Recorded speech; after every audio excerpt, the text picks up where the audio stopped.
of the most important people in a young athlete's life are their coaches. Our next guest is a former teacher and coach who's written a book about the impact of a great coach and encouraging parents and kids alike to focus on the things that go beyond the scoreboard. Denny Smith is the author of Always Be a Class Act. Here's the book right here. Denny, appreciate you coming in, man. Thank you. What an honor. I've watched you guys for years, and now to be here is just a treat. Well, it's an honor to see someone as positive as you are write a book on sort of how to remain in that zone while coaching and being a mentor and being, a leader for young folks. Why'd you write the book? Well, it's my passion. I enjoy writing, and the How to Be a Class Act is something that I came up with, I suppose, a while ago. And I just wanted to write something that athletes and coaches and parents could look at and help keep winning in perspective. And then I'm pretty brutal when I speak. I'm pretty tough on myself because I grew up during the old authoritarian era, and I didn't always practice this stuff. Yeah. I was, most years were pretty good. I did win a few along the way. But there were too many times where my lack of emotional intelligence kept me from being all that I could be. All right, so what are some tips you have? There's a lot of parents who are probably coaches of youngsters here, and just parents watching in the sidelines. It tends to get more aggressive these days than it was when I was growing up. What are some tips for you in emotional intelligence when it comes to sports and coaching? Well, as much as anything is to be aware. What am I thinking? What am I doing right now? I used to coach in Montevideo, so I've followed that program for the last couple of years. And talking to Derek Webb, their head coach, he won I think 5 ball games in his first 5 years. The last couple of years, they've won 48 ball games. Wow. But to watch what he does, and I watch him in the championship game, in the consolation championship game, and his kids made some crucial mistakes down the stretch, and of course you're churning inside. Right. And Chris said I had to be the calming force that they needed to see. No, he was training inside, and Mike Krzyzewski, of course, was one of the masters at bench coaching. And as I watched the bench coaching at the state tournament, it was absolutely exhilarating to see that. And for the most part, the behavior of the fans was exemplary. So I'm an eternal optimist, and I think Emotional leadership. Emotional leadership is getting better and better and better all the time.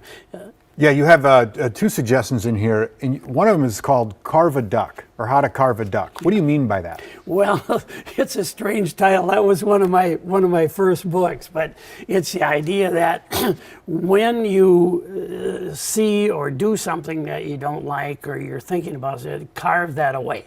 If you want to be more patient, the next time you catch yourself being impatient, carve it away. You're left with a patient demeanor. When you make a mistake, and all athletes do, the best athletes in the world will make mistakes.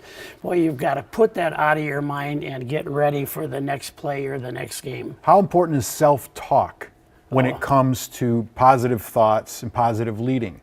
How do you talk to yourself? Absolutely. Well, you hit the nail on the head, because we always talk to ourselves. Right. So you have to be aware of what am I thinking, what am I doing right now, and it's not easy to do. I need to change that thinking right now. One of my favorite stories was from Joe Montana, who was doing a high-powered business conference in Las Vegas. They asked him, what was the key to your success? He said, short memory. He said, from the time I make a mistake to the time the guys get back to the huddle, I have 13 seconds to get it out of my mind and get ready for the next play. And that's a challenge for players, coaches, parents, everybody, to just put it out of your mind right now and get ready for the next play or the next game. Yeah, I always just thought showing gratitude and reward for kids' effort is always something that I try to focus on if I'm helping coaching. It's the attitude. It's your effort, right? If you're giving me your all and you lose, that's great, man. You did your best. You persevered. Yeah. These are great things. You're not going to win every game. It's okay. And that's the key too. And that's where we as coaches have really got to be aware of the fact that we don't play well. We have a bad game. We're going to deal with it, but to deal with it in a non-punitive manner. Right. Don't punish for losing. Right. You know, and there was a coach on Randy's Prep Sports Extra, and I don't remember what he turned a football program around. Sure. And Randy asked him, "What do you do if one of your kids isn't working up to their ability?" What did he say? He said, "Well, we're going to have a little talk." Yeah. He didn't say, "I'm going to be in his face." Chew him He out. said, No, he said, we're talk going to about it." have a little great. talk, and just so solid advice. And I encourage people, you know, read often, watch your self-talk as you mentioned, Yeah. and then monitor and carve it away if you need to. And the rest will take care of itself. Denny Smith, Always Be a Class Act is the book. Great motivational book for anybody, not just coaches or athletes. So thank you, Denny, for being on the show. Appreciate it.